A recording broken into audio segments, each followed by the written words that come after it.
नमस्कार। ज्योतिष शास्त्र में श्रद्धा और विश्वास रखने वाले सभी जातकों का पारलौकिक जगत चैनल में बहुत बहुत स्वागत है।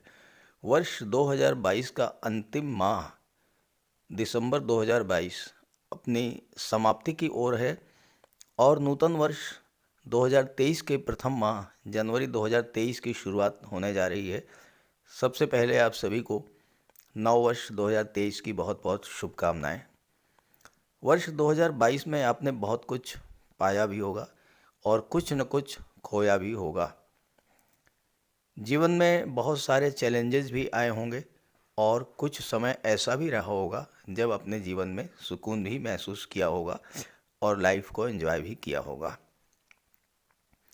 नौकरी को लेकर, व्यापार व्यवसाय को लेकर, शादी ब्याह, संतान को लेकर, शिक्षा प्रतियोगिता को लेकर, धन प्राप्ति, प्रॉपर्टी और वाहन को लेकर, पारिवारिक जीवन को लेकर, रिश्तों को लेकर कभी तो आपके मन में चिंताएं बढ़ी होंगी और कभी आपने राहत महसूस की होगी। हो सकता है कोई शुभ या अशुभ घटना भी अचानक से आपके जीवन में घटित हुई हो।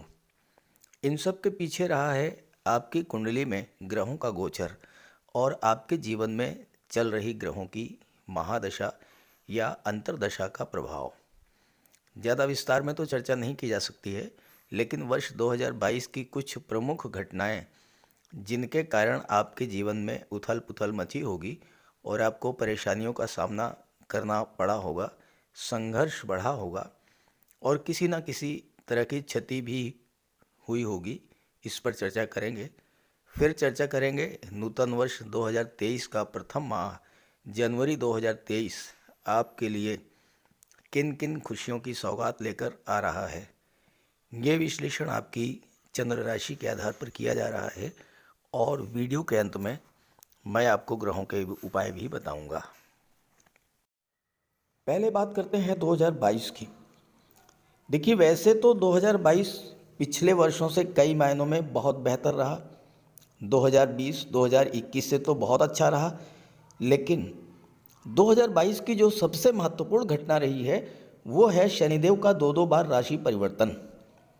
शनिदेव एक राशि में 2.5 वर्ष का गोचर करते हैं, लेकिन एक ऐसा ग्रह जो 2.5 वर्षों में एक बार राशि परिवर्तन करता है, वो ग्रह साल में 2 बार राशि परिवर्तन करे तो उसका नकारात्मक प्रभाव तो पड़ना ही था। और ख़ास करके वो राशियाँ ज़्यादा प्रभावित हुई जिन पर शनि की 7.5 या ढैया गतिमान थी, जैसे मकर, कुंभ, धनु, तुला और मिथुन राशि। और बीच में 2.5 माह के लिए मीन राशि के जातकों को भी 7.5 का प्रभाव झेलना पड़ा। 29 अप्रैल को शनिदेव राशि परिवर्तन करके कुंभ राशि में गए और कुंभ राशि में ही वक्री हुए थे और फिर 12 जुलाई को राशि परिवर्तन करके पुनः मकर राशि में आ गए थे। तो इस तरह से 2.5 महीने के भीतर 2 बार राशि परिवर्तन करना पूरे चराचर जगत में, पूरे मानव जगत में बहुत बड़ी उथल पुथल मचाने वाला रहा है। शनि के इस महापरिवर्तन का बहुत नेगेटिव प्रभाव पड़ा आप सभी के जीवन पर, क्योंकि शनि होते हैं कर्म के कारक और लाभ के कारक। जब शनि ही लगातार परिवर्तन की स्थिति से गुजर रहे हों तो कार्यक्षेत्र में तरह तरह की समस्याएं आई होंगी, कार्यों की गति मंद हुई होगी, काम में मन नहीं लगा होगा, बनते बनते काम बिगड़ गए होंगे या फिर आप कार्य की शुरुआत ही नहीं कर पाए होंगे। जब कार्य क्षेत्र प्रभावित हुआ तो लाभ प्रभावित हुआ। फाइनेंशियल क्राइसिस की स्थिति से आप गुजरे होंगे, आर्थिक संकट का सामना करना पड़ा होगा, खर्चे सीमा से अधिक बढ़ गए होंगे और ज़्यादातर पैसा आपको बीमारियों पर या व्यर्थ के कार्यों पर खर्च करना पड़ा होगा। अस्पताल या कोर्ट कचहरी के चक्कर भी लगाने पड़े होंगे। शनि से प्रभावित होने के कारण शनि जन्य रोगों से भी आपको पीड़ा हुई होगी, जैसे आर्थराइटिस, जोड़ों में दर्द, पिंडलियों में दर्द, घुटनों में दर्द, कमर दर्द, ये सब समस्याएं। और सबसे बड़ी बात, शरीर में थकान, काम में मन न लगना, बिला वजह की बहसबाजी, कार्यस्थल पर आपके विरुद्ध पॉलिटिक्स होना, बॉस या सहयोगियों के साथ संबंध खराब होना, ये सब हुआ होगा, हालांकि सबके साथ नहीं हुआ होगा, लेकिन जिनके जीवन में शनिदेव की महादशा या अंतर्दशा गतिमान रही होगी उनके साथ कुछ न कुछ जरूर हुआ होगा। और ऐसा अगर हुआ हो तो कमेंट करके बताइएगा। इससे अलग हट करके भी कुछ हुआ हो तो भी कमेंट करके बताइएगा। अब आइए बात करते हैं 2023 के जनवरी 2023 आपके लिए क्या क्या लेकर आ रहा है। तो ये है मेष राशि के जातकों की कुंडली। सबसे पहले ग्रह स्थितियों को समझते हैं। देखिए, आपके लग्न के स्वामी हैं मंगल देव, जो कि कुंडली के धन भाव में गोचर कर रहे हैं। और मंगल पूरे जनवरी 2023 पूरे माह धन के भाव में ही गोचर करेंगे। शनिदेव जो कि कुंडली के दशम भाव में मकर राशि में गोचर कर रहे हैं, वो 17 जनवरी को राशि परिवर्तन करेंगे और राशि परिवर्तन करके कुंभ राशि में एकादश भाव में गोचर कर जाएंगे। और एकादश भाव में ही आने वाले 2.5 वर्षों तक शनिदेव का गोचर होगा। शुक्र का भी गोचर कुंडली के दशम भाव में है और शुक्र 22 जनवरी को राशि परिवर्तन करेंगे और लाभ के भाव में गोचर करेंगे। तो इस तरह से पूरे माह शनि और शुक्र की युति पहले तो दशम भाव में और उसके बाद एकादश भाव में रहेगी। केवल 17 से 22 के बीच में इसका गैप पड़ेगा। सूर्य और बुध भाग्य भाव में गोचर कर रहे हैं और सूर्य 14 जनवरी को कुंडली के दशम भाव में आ जाएंगे। अब यहाँ पर सूर्य और शनि, सूर्य 14 जनवरी को आ जाएंगे और 3 दिन तक शनि के साथ रहेंगे और इसके बाद 22 जनवरी तक शुक्र के साथ रहेंगे। तो यहाँ पर विष्णु लक्ष्मी योग बनेगा। देखिए, कुंडली में जो केंद्र स्थान है, पहला, चौथा, 7वां और 10वां, इन्हें कहते हैं केंद्र स्थान या विष्णु स्थान। और 5वां और जो 9वां भाव होता है इसे त्रिकोण स्थान कहते हैं, लक्ष्मी स्थान। तो जब केंद्र स्थान और त्रिकोण स्थान के स्वामी एक साथ युति बनाकर बैठते हैं तो विष्णु लक्ष्मी योग बनता है। देखिए, सूर्य पंचम भाव के स्वामी हैं, यहाँ 5 लिखा है। 5 का अर्थ होता है सिंह राशि और सिंह राशि के स्वामी हैं सूर्य। और कुंडली के सप्तम भाव के स्वामी हैं शुक्र, यहाँ 7 लिखा है। 7 का मतलब तुला राशि, तुला राशि के स्वामी हैं शुक्र।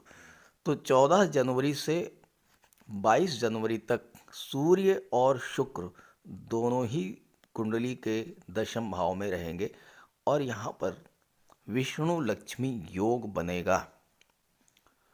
और चूंकि शनि भी केंद्र के भाव के स्वामी हैं तो शनि के साथ भी सूर्य का विष्णु लक्ष्मी योग बनेगा। भले ही ये राजयोग केवल 3 दिन के लिए शनि सूर्य का बनेगा और 8 दिन के लिए सूर्य और शुक्र का बनेगा, लेकिन राजयोग तो राजयोग होता है और राजयोग तो अपना प्रभाव 2 घंटे में दे देता है।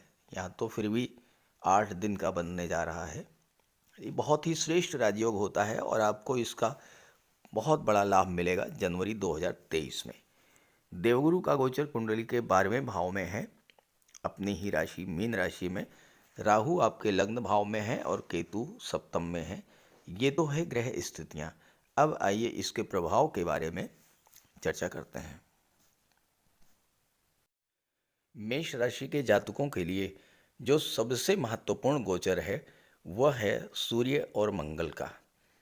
सूर्य ग्रहों के राजा हैं, मंगल ग्रहों के सेनापति हैं और मंगल आपके राशि के स्वामी भी हैं। ज्योतिष शास्त्र का एक सिद्धांत है कि जब 2 ग्रह एक दूसरे से त्रिकोण पर हों, यानी नवम या पंचम स्थान पर हों, तो दोनों ही ग्रह एक दूसरे को बल प्रदान करते हैं और एक दूसरे को एक्टिवेट कर देते हैं। अब आप यहाँ देखिए, जब 14 जनवरी को सूर्य दशम भाव में आ जाएंगे तो सूर्य दशम भाव में दिग्बली होते हैं। इसके अलावा सूर्य से मंगल पंचम स्थान पर हैं, 1 2 3 4 5 और ऐसे ही मंगल से सूर्य नवम स्थान पर हैं। तो सूर्य और मंगल दोनों एक दूसरे से त्रिकोण पर हैं, तो दोनों ही एक दूसरे को बल प्रदान करेंगे और दोनों ही एक दूसरे को एक्टिवेट करेंगे। तो 14 जनवरी से अगले एक माह तक चूंकि मंगल धन के भाव में ही रहेंगे और सूर्य कर्म के भाव में रहेंगे, तो दोनों ही एक दूसरे को बल प्रदान करेंगे और आपको कार्य क्षेत्र में सफलता मिलेगी और कार्य क्षेत्र से ही आपको धन की प्राप्ति भी होगी। खास करके वो जातक जो कि डिफेंस सर्विसेज में हैं, आर्मी, एयरफोर्स, नेवी में हैं या पुलिस विभाग में या मेडिकल और सर्जरी के क्षेत्र में हैं, इंजीनियरिंग या टेक्नोलॉजी के क्षेत्र में हैं, गेम्स और स्पोर्ट्स से संबंध रखते हैं या जो जातक शासन प्रशासन, आईएएस, आईपीएस, सिविल सर्विसेज में कार्य कर रहे हैं, उन सभी जातकों के लिए सूर्य और मंगल का त्रिकोण में होना उनके लिए लाभ के असीम संभावनाएं लेकर के आ रहा है। सूर्य चूंकि पंचम भाव के स्वामी हैं और मंगल आपके लग्न के भाव के स्वामी हैं। लग्न का भाव यानी आपका व्यक्तित्व, आप स्वयं, और पंचम भाव है शिक्षा और प्रतियोगिता का।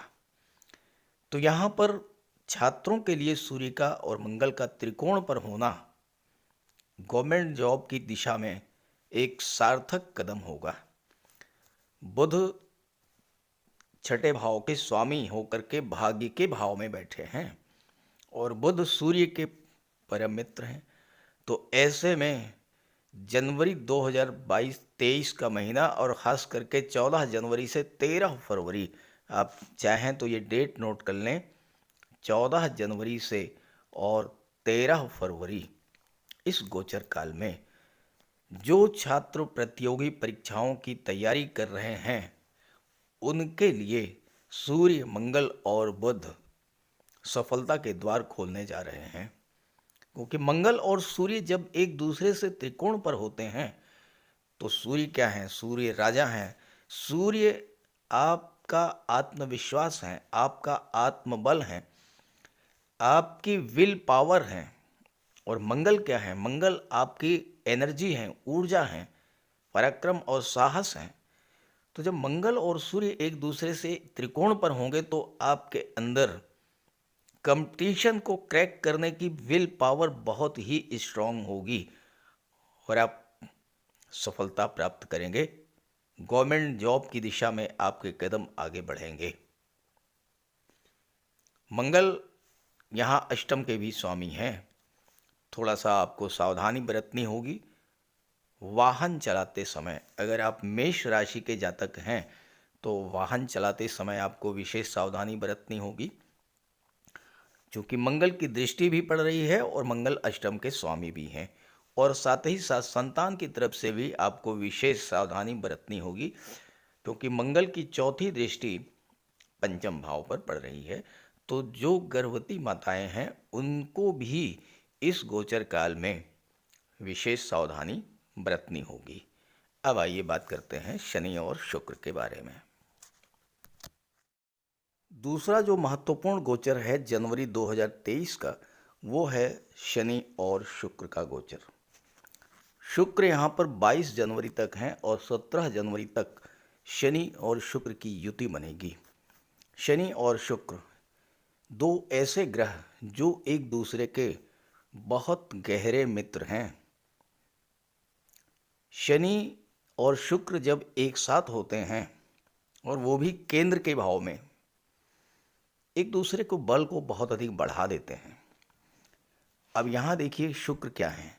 शुक्र हैं धन, वैभव, ऐश्वर्य, कंफर्ट, लग्जरी, सुख सुविधा के साधनों के कारक। और शुक्र की दृष्टि चतुर्थ भाव पर पड़ रही है और जो चतुर्थ भाव होता है वो भौतिक सुखों का होता है। और शुक्र सप्तम भाव के स्वामी भी हैं, जहाँ से दाम्पत्य सुखों और विवाह का विचार किया जाता है। और यहाँ एक और महत्वपूर्ण गोचर है देवगुरु का। देवगुरु की पंचम दृष्टि भी चतुर्थ भाव पर पड़ रही है।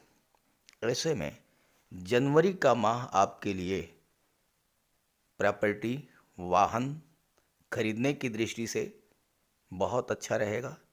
और चूंकि आपके लग्न के स्वामी मंगल धन भाव में बैठे हैं शुक्र की राशि में, शुक्र धन भाव के भी स्वामी हैं। अब आप यहाँ देखिए कि धन भाव के स्वामी होकर के, सप्तम के स्वामी होकर के 22 जनवरी तक दशम भाव में है, और उसके बाद शुक्र लाभ के भाव में बैठ जाएंगे, जहाँ से हर तरह का लाभ आपको प्रदान करेंगे। तो क्या क्या लाभ आपको मिल सकता है? धन भाव के स्वामी हैं तो धन की प्राप्ति करा देंगे, धन का संचय कराएंगे, धन का निवेश कराएंगे, परिवार में वृद्धि कराएंगे, या तो संतान की प्राप्ति हो सकती है या किसी सदस्य का विवाह हो सकता है। शुक्र सप्तम भाव के स्वामी हैं, विवाह के प्रबल कारक होते हैं शुक्र, विवाह के योग बनेंगे, दाम्पत्य सुखों में वृद्धि होगी। किसी वजह से अगर दिसंबर के माह में आपके रिलेशंस को लेकर कोई तनाव की स्थिति बनी हो, वो स्थिति बिल्कुल समाप्त होगी। कुंडली का एकादश भाव आपके सपनों का होता है, आपकी इच्छाओं का होता है, और यहाँ पर शुक्र और शनि 22 जनवरी के बाद लगभग 25 दिन तक युति बनाकर बैठेंगे। तो ये समय आपके इच्छाओं को, आपके सपनों को पूरा करने का भी समय रहेगा।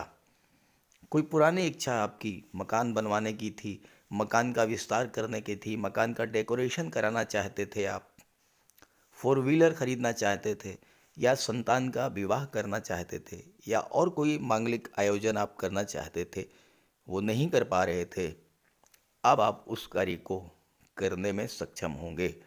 और आपको पैसा कहाँ से आएगा? पैसा आपको शनि के क्षेत्रों से आएगा या शुक्र के क्षेत्रों से आएगा, कला के क्षेत्र से आएगा, या फिर रियल एस्टेट से पैसा मिलेगा, प्रॉपर्टी डीलिंग के कार्य से पैसा मिलेगा, आप बिल्डर हैं, आर्किटेक्ट हैं, वहाँ से पैसा मिलेगा, या आप फैशन डिज़ाइनिंग, ड्रेस डिज़ाइनिंग का कार्य करते हैं, आप श्रृंगार प्रसाधन का, कॉस्मेटिक्स, परफ्यूम्स का व्यवसाय करते हैं, बच्चों के खिलौने हैं, फन पार्क हैं, फोटोशॉप है, इस तरह के क्षेत्रों से जुड़े हैं, या आप मॉडलिंग के क्षेत्र से जुड़े हैं, फिल्म या टीवी सीरियल्स के क्षेत्र से जुड़े हैं, गायन, वादन, लेखन, नृत्य, अभिनय, इन क्षेत्रों से जुड़े हैं, तो आपको पैसा यहाँ से मिलेगा।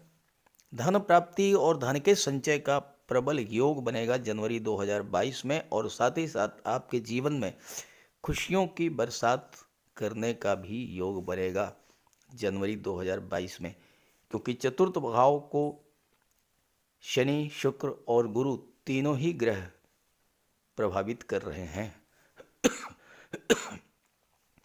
और ज्योतिष शास्त्र का एक सिद्धांत है कि जब दो ग्रह किसी भी एक भाव को प्रभावित करें तो उस भाव से संबंधित फल अवश्य प्राप्त होते हैं। और 22 जनवरी तक शुक्र, 17 जनवरी तक शनि और गुरु पूरे माह चतुर्थ भाव पर दृष्टि डालेंगे, तो ये समय आपके लिए भौतिक सुखों में वृद्धि करने वाला होगा। साथ ही साथ मानसिक शांति भी आपको प्राप्त होगी।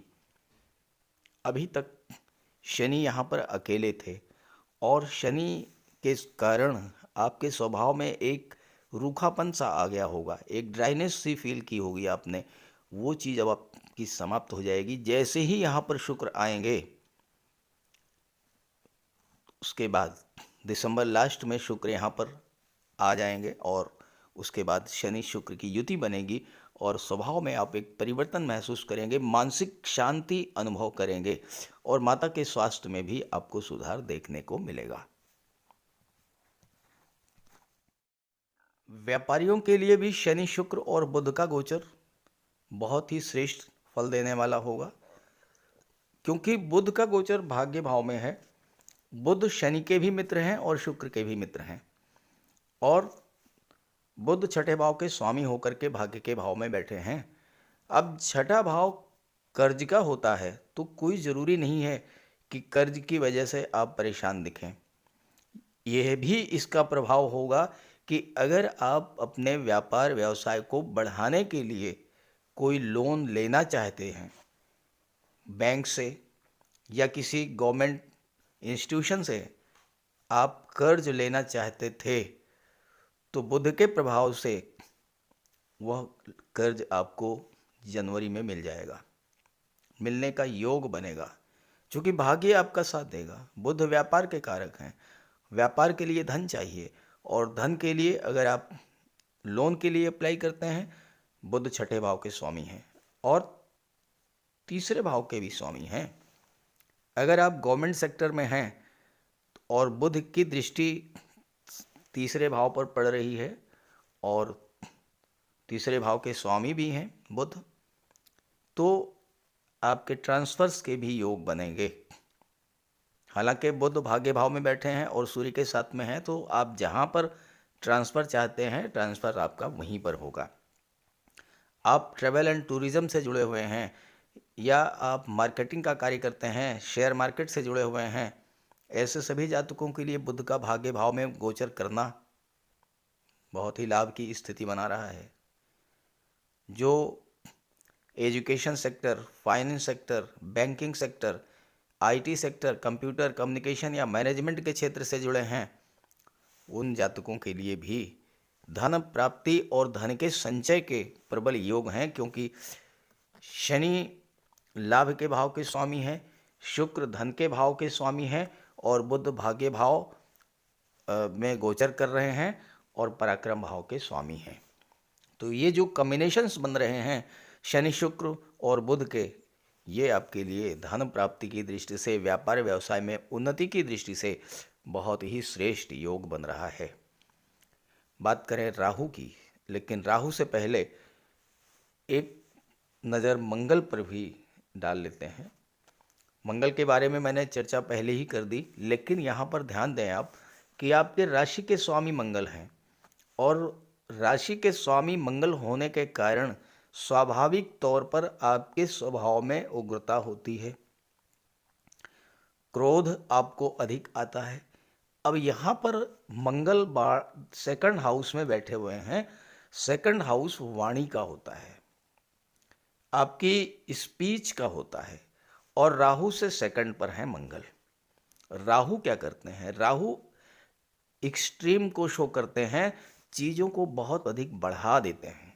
तो ध्यान रखें, चूंकि राहु मंगल की राशि में भी गोचर कर रहे हैं, मंगल राहु से दूसरे स्थान पर हैं, तो ध्यान रखें कि वाणी आपकी बहुत ही मधुर होनी चाहिए।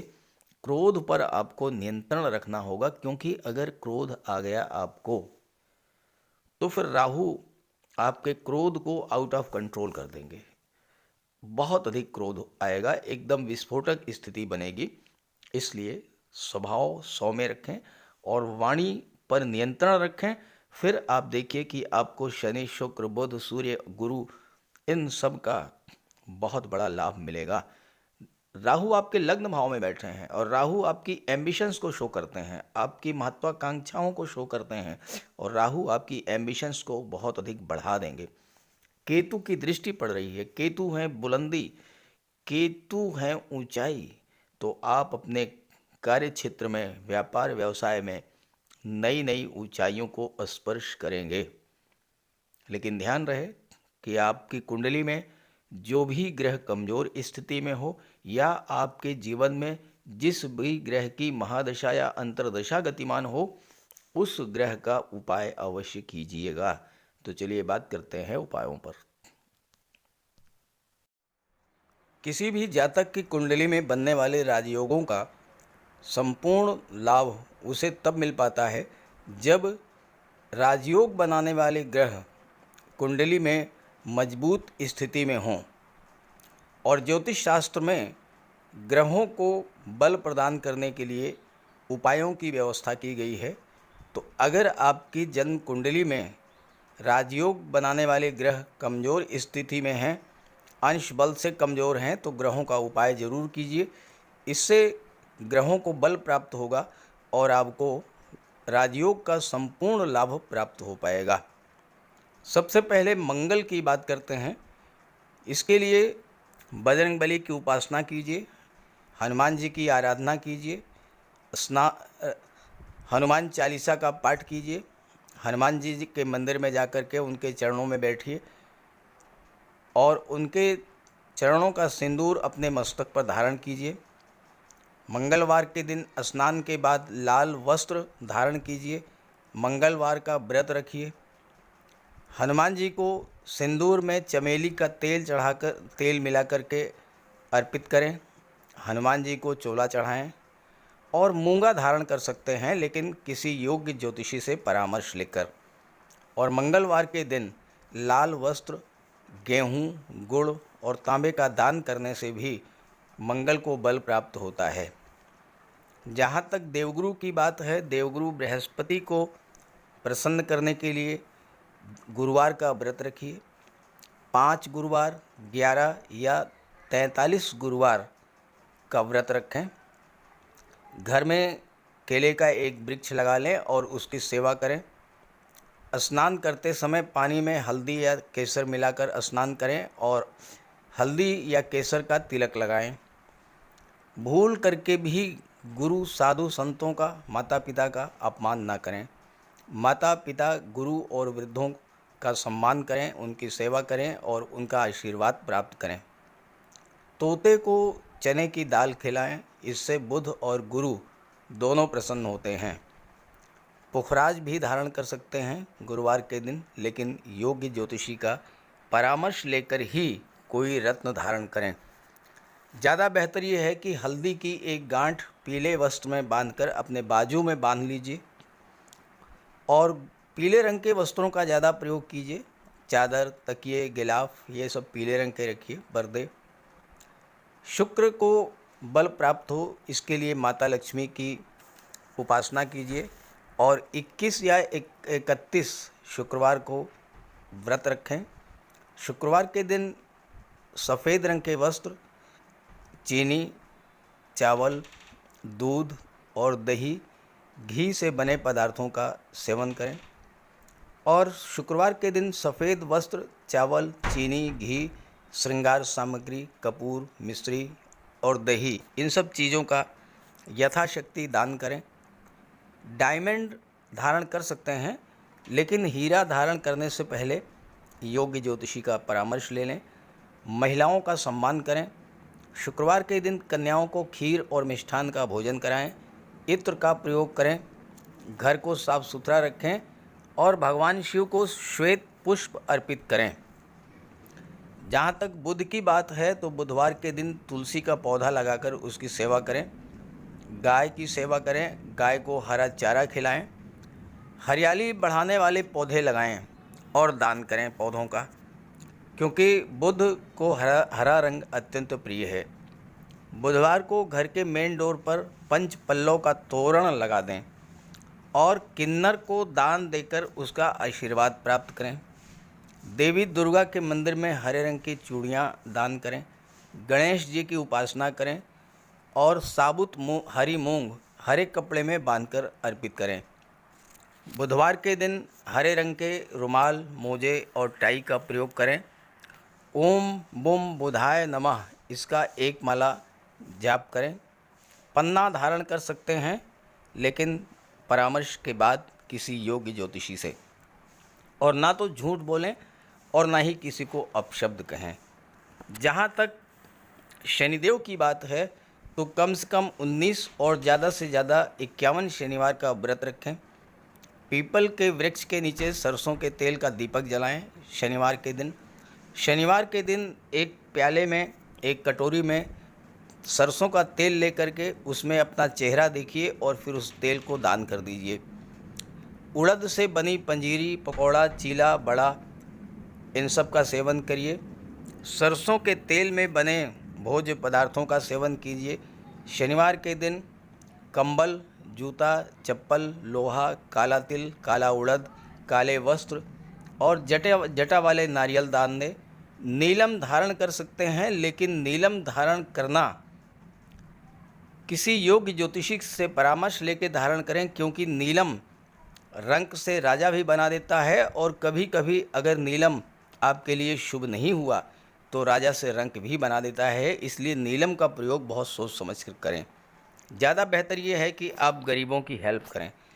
कोई भी गरीब, लाचार, असहाय, दिव्यांग व्यक्ति आपके पास आता है, मदद कीजिए यथासंभव, और किसी भी गरीब व्यक्ति को कष्ट ना दें। साथ ही साथ ऐसे कार्य ना करें जो कि शनिदेव को पसंद नहीं है। शनिदेव को छल, कपट, झूठ, फरेब, बेईमानी, आलस्य ये सब पसंद नहीं है, तो ऐसे कार्य मत कीजिए। और शनिदेव को अनुशासन, परिश्रम, मेहनत, ईमानदारी और सच्चाई ये पसंद है, तो ये आप अपने अंदर इन गुणों को विकसित करें, शनिदेव प्रसन्न होंगे। तो उपाय ज़रूर कीजिएगा, इससे आपको लाभ होगा। नमस्कार।